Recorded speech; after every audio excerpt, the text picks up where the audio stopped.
Cheers, everybody. Welcome back to another beer review, and it's 8:15 in the morning. 8:15 in the morning, time for another beer. And we're off to Left-Handed Giant. We're off to Bristol, and we have got a can of their Twin Cities 5.2% ABV. There you go.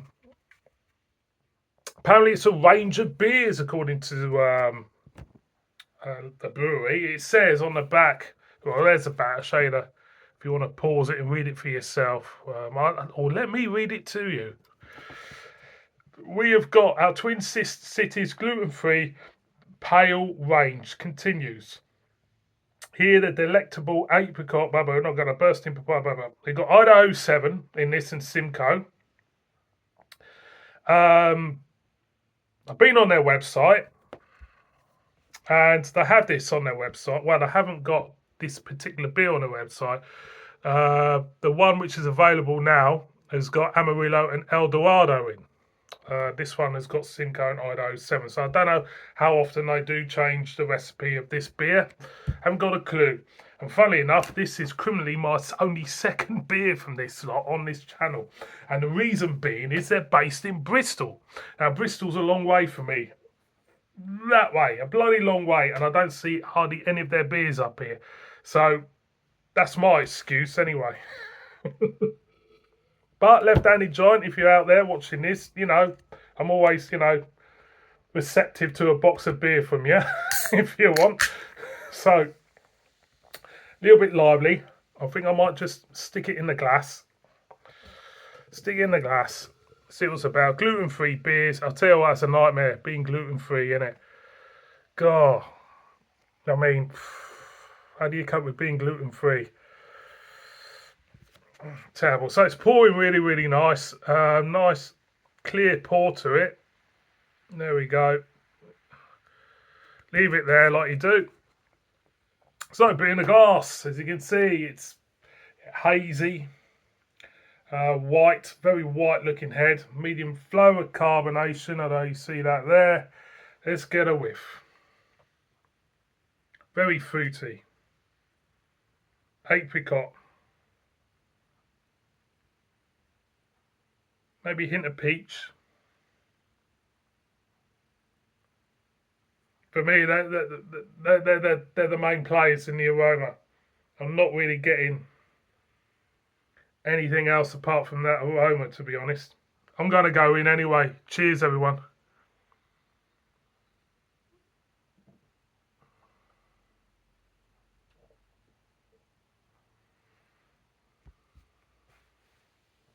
As you go in, bitterness rolls in straight away. Slightly dry. Mouthfeel is slightly abrasive. Quite a rough mouthfeel. Going again.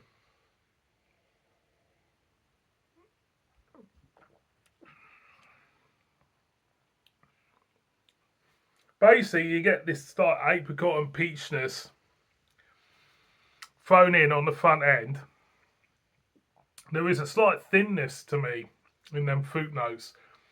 There's a slight tropical edge to it. Really, yeah, the more you go in, it's a lemon bitterness with a tropical edge with apricot.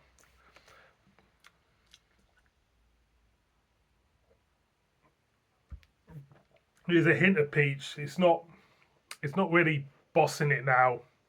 I've got it right at the beginning, but the more you go into the beer, the peach just starts to disappear.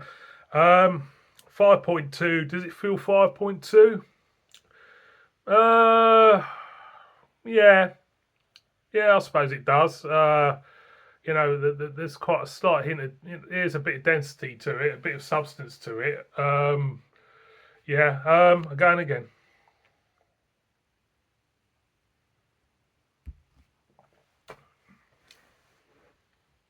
Yeah, I detect a hint of dank there as well. I mean, if you're gluten free, you jump on it, don't you? Anything from a gluten-free perspective, yeah, it's a winner. You know, it is, because let's face it, if you're gluten-free, it must be a nightmare for you. From the normal beer, you know, from the beery perspective, you want to say, or the from my perspective, say what I think. Well, it's, you know, it's got some flavour, definitely. It's, yeah, it's nice. It's nice. It's nice, and I think that's the problem it has. It's nice, but it's not memorable. And I think for me, it's a lot like pale. It's, you know, pale ales for me. It's this is not a dig at, it's not a dig at the brewing of this beer or anything. You know, it is a nice beer. But pale ale, the term pale ale is a generalisation, a general term for a lot of beer, and it's a general term for a lot of forgettable beer. You know what I mean? You know, pale ale. It's. Someone asked me what my favourite pale ale is. I couldn't tell them because I've had so many of them. I've had so many of them over the years that nothing really stands out, and I think that's the problem with this beer. It doesn't make it memorable. It doesn't stand out, and it's nothing against the brewery itself, because I need to try some more from this brewery, and I know they're held in high regard. So for me, this beer, would I buy it again? No. Is it a nice beer? Yeah, it's ticking the boxes. It's ticking all them boxes. It's nice. It's easy drinking. It's something to have, you know, to socialise at the bar with. It's one of them knockback. It's one of them beers which you can knock back and have a conversation and forget what you're drinking. It's, you know what I mean? It's one of them. I'm waffling on. Boys and girls, Left-Handed Giant, Twin Cities. Anybody who's familiar with this brewery, please let me know in the comments what beers I should go for from them. Yeah, it's just having a, you know, a nice forgettable conversation with, isn't it? This one. See you on my next one. Kiss it, bib bib.